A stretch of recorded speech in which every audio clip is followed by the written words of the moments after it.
Sometimes a single week can change everything. And back in February of 2026, we got one of those weeks, a single extraordinary week that showed us just how explosive, chaotic, and how deeply embedded artificial intelligence has become in our world. So in this explainer, we're going to break down exactly what happened and what it all means for our future. First, we're going to start with the day AI literally broke the markets, all thanks to a single piece of software. Then we'll zoom out and look at the massive arms race that's fueling all of this. From there, we'll dig into the physical hardware the entire world now depends on, the frantic global scramble to write the rules for this stuff. And finally, we'll ask, what does this all mean for our super intelligent future? All right, let's dive in. It all kicks off on February 3rd with a story that perfectly captures how AI is shifting from being just a cool tech demo to a force that can genuinely shake global markets. So, can a single new AI feature really send markets into a tailspin? Well, as everyone found out the hard way, the answer is a resounding yes. And right at the center of it all was Anthropic, a major AI lab, and a brand new plugin for its AI model, Claude. Now this is where it gets wild. Look at this immediate shockwave. Anthropic announced a new legal plugin that could do things like review complex documents, flag risks, and track compliance. And the market? It reacted instantly. Companies like Pearson, Thomson Reuters, even the London Stock Exchange Group saw their stocks just plummet. The big deal here isn't just one feature, it's the signal it sent. AI companies aren't just selling the raw engine anymore. They're moving up the food chain to compete at the application layer. They're building the whole car now, not just the motor. That market shock it was just a symptom of a much, much bigger story. A full-blown technological arms race, fueled by absolutely mind-boggling amounts of money, and a relentless quest for new AI capabilities. Okay, first, let's just follow the money.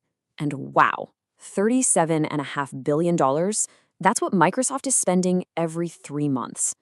To put that into perspective, that's more than the entire annual GDP of some countries.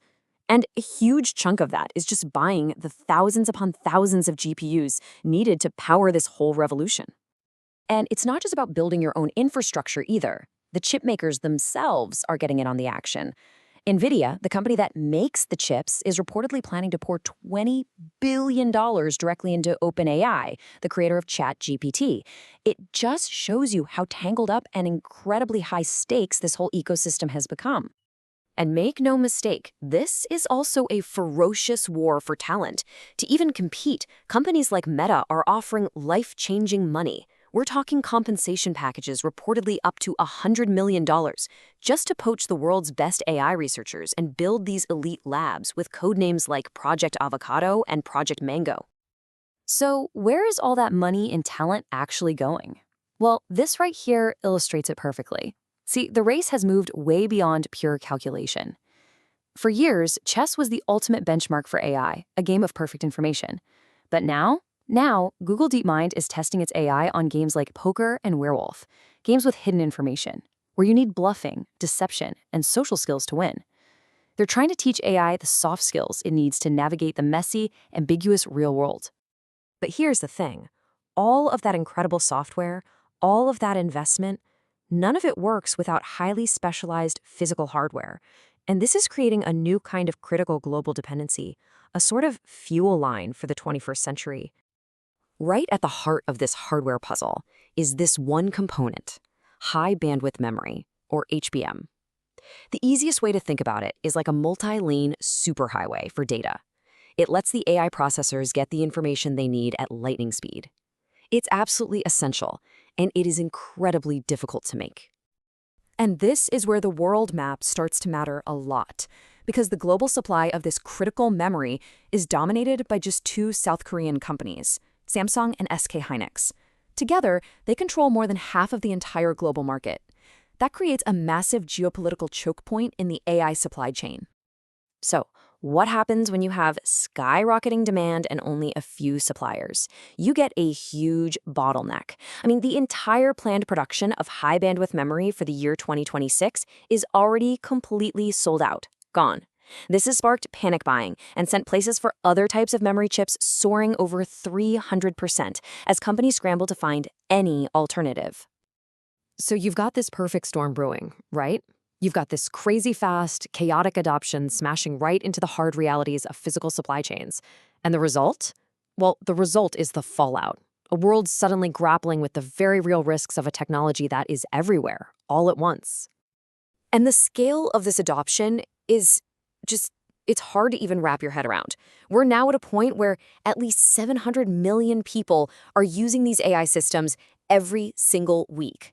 To put that in context, this technology got bigger, faster than the personal computer, the internet, and the smartphone. It's unprecedented. And, with that kind of massive scale comes a whole new spectrum of risks. The latest AI safety report flags everything from the explosion of deepfakes used for fraud to AI agents now ranking in the top 5% of cybersecurity competitions. But it gets scarier. There are serious concerns about AI lowering the bar for novices to develop biological weapons, and even models getting smart enough to learn how to deceive their own safety tests.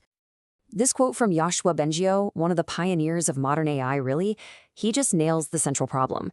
The technology is accelerating exponentially, but our ability to understand it, to manage it, well, that's struggling to keep up. And that tension has kicked off a global race to set the rules.